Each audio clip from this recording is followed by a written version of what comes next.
Hello everyone, welcome to A to creation. तो guys चलिए start करते हैं। क्वेश्चन 1 है, किस मुग़ल शासक को जिंदा वीर के नाम से जानते हैं? ऑप्शन पढ़ लेते हैं। ऑप्शन ए है फ़रूर वसीर, ऑप्शन बी अकबर, सी सलीम अकबर या फिर डी इनमें से कोई नहीं। तो इसका करेक्ट आंसर हो जाएगा ऑप्शन ए, यानी कि फ़रूर वसीर को जिंदा वीर के नाम से भी जाना जाता है, जो कि एक मुग़ल शासक हुआ करते थे। बढ़ते हैं दूसरे क्वेश्चन की तरफ। नागार्जुन सागर परियोजना किस नदी पर प्रारंभ की गई? ऑप्शन पढ़ लेते हैं। ऑप्शन ए दिया गया है कृष्णा नदी पर, बी गोदावरी नदी पर, सी कावेरी नदी पर या फिर डी इनमें से कोई नहीं। तो इसका करेक्ट आंसर हो जाएगा ऑप्शन ए, यानी कि कृष्णा नदी पर। तो गाइस, नागार्जुन सागर परियोजना कृष्णा नदी पर प्रारंभ की गई थी।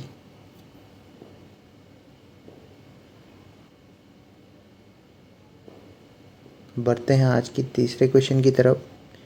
यकृत के बाद मानव की दूसरी बड़ी ग्रंथि कौन सी है? यकृत के बाद, जो कि लिवर होता है, मानव की दूसरी बड़ी ग्रंथि कौन सी है? ऑप्शन पढ़ लेते हैं। ऑप्शन ए अग्नाशय यानी कि pancreas, option B thyroid, option C hypothalamus या फिर डी पीयूष। तो इसका करेक्ट आंसर होगा ऑप्शन ए, यानी कि अग्नाशय। इसी तरीके से हाइपोथैलेमस जो होता है हमारे पोस्टीरियर पिट्यूटरी ग्लैंड के सिक्रीशन को कंट्रोल करता है। बढ़ते हैं चौथे क्वेश्चन की तरफ। गोल किस खिलाड़ी की आत्मकथा का नाम है? गोल किस खिलाड़ी की आत्मकथा का नाम है? ऑप्शन पढ़ लेते हैं। Option A Major Dhyanchand, option B Lionel Messi, option C ग्रिथ बेल या फिर ऑप्शन डी मैराडोना। तो इसका करेक्ट आंसर है ऑप्शन ए, मेजर ध्यानचंद। जी हाँ दोस्तों, मेजर ध्यानचंद हॉकी से संबंध रखते थे, जिन्हें हॉकी का जादूगर भी कहा जाता था। बढ़ते हैं पांचवें क्वेश्चन की तरफ। लेडी रतन टाटा ट्रॉफी किस खेल से संबंधित है? माफ़ कीजिएगा दोस्तों, यहाँ पे थोड़ा सा मिसप्रिंट हो रखा है, तो ये संबंधित है। Option A hockey, B football, C cricket या फिर डी टेबल टेनिस। तो इसमें इसका करेक्ट आंसर है option A, lady Ratan Tata trophy hockey खेल से संबंधित होती है। बढ़ते हैं छठे क्वेश्चन की तरफ। खैबर दर्रा किस देश में है? ऑप्शन पढ़ लेते हैं। ए पाकिस्तान, बी नेपाल, सी भारत या फिर डी इनमें से कोई नहीं। तो इसमें इसका करेक्ट आंसर हो जाएगा ऑप्शन ए, यानी कि पाकिस्तान इसका करेक्ट आंसर हो जाएगा। तो दोस्तों, खैबर दर्रा पाकिस्तान में स्थित है।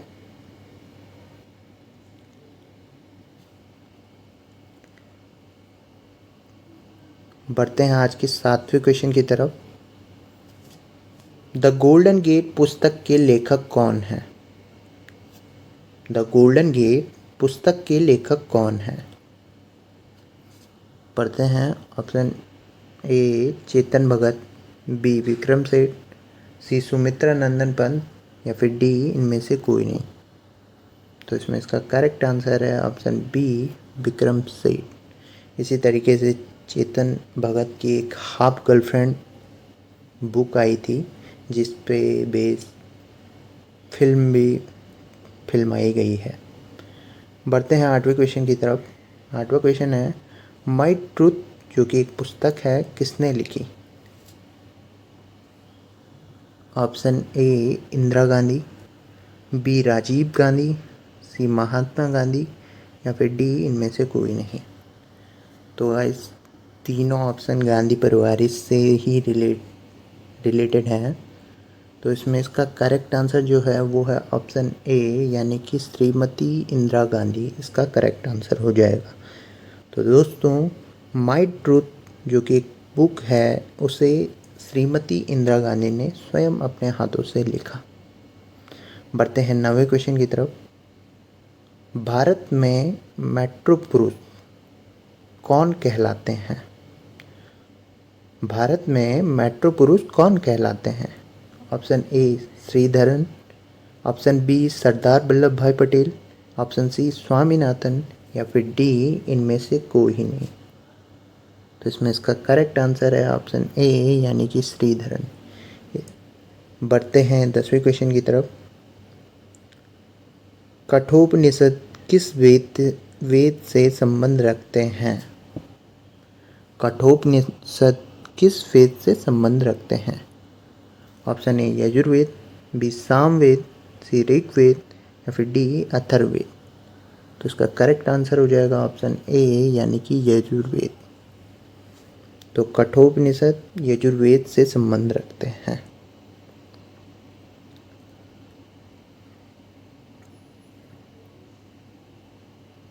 बढ़ते हैं 11वें क्वेश्चन की तरफ। विश्व स्वास्थ्य दिवस कब मनाया जाता है? ऑप्शन पढ़ लेते हैं। ऑप्शन ए 7 अप्रैल, ऑप्शन बी 1 मई, ऑप्शन सी 5 जून, ऑप्शन डी 16 सितंबर। तो इसमें इसका करेक्ट आंसर हो जाएगा ऑप्शन ए यानी कि 7 अप्रैल। तो गाइस प्लीज़ कमेंट बॉक्स पे लिखें कि 1 मई, 5 जून, 16 सितंबर को कौन सा दिवस मनाया जाता है, क्योंकि ये एग्ज़ाम की दृष्टि से बहुत ही इम्पोर्टेंट क्वेश्चन होते हैं, तो ये हमें आने चाहिए। चलिए बढ़ते हैं 12वें क्वेश्चन की तरफ। प्रसिद्ध सूरज कुंड मेला हरियाणा के किस नगर में आयोजित होता है? सूरज कुंड मेला हरियाणा के किस नगर में आयोजित होता है? Option A Faridabad, option B Gurgaon, option C Kurukshetra, या फिर डी इनमें से कोई नहीं। तो गाइस इसका जो करेक्ट आंसर हो जाएगा वो हो जाएगा ऑप्शन ए यानी कि फरीदाबाद में सूरज कुंड मेला आयोजित किया जाता है। 13वां क्वेश्चन है जो कि कॉमन सा क्वेश्चन है, हमें आना चाहिए। सूर्य के प्रकाश से मिलने वाला विटामिन कौन सा है? जी हाँ दोस्तों, जनरल साइंस से ये क्वेश्चन आया हुआ है। Option A vitamin D, option B vitamin A, option C vitamin C, या फिर डी विटामिन बी। इसमें इसका करेक्ट आंसर हो जाएगा ऑप्शन ए विटामिन डी। तो गाइस प्लीज़ कमेंट बॉक्स में लिखें कि इन चारों विटामिन्स की कमी से कौन सा रोग होता है। प्लीज़ कमेंट बॉक्स पे लिखें, देखते हैं आपको कितना आता है। बढ़ते हैं 14वें क्वेश्चन की तरफ। सिगरेट से कौन सा एल्कलॉइड प्राप्त होता है? जी हाँ दोस्तों, option A nicotine, option B cannabinoid, option C morphine, या फिर डी इनमें से कोई नहीं। तो गाइस सिगरेट से निकोटिन नामक एल्कलॉइड प्राप्त किया जाता है।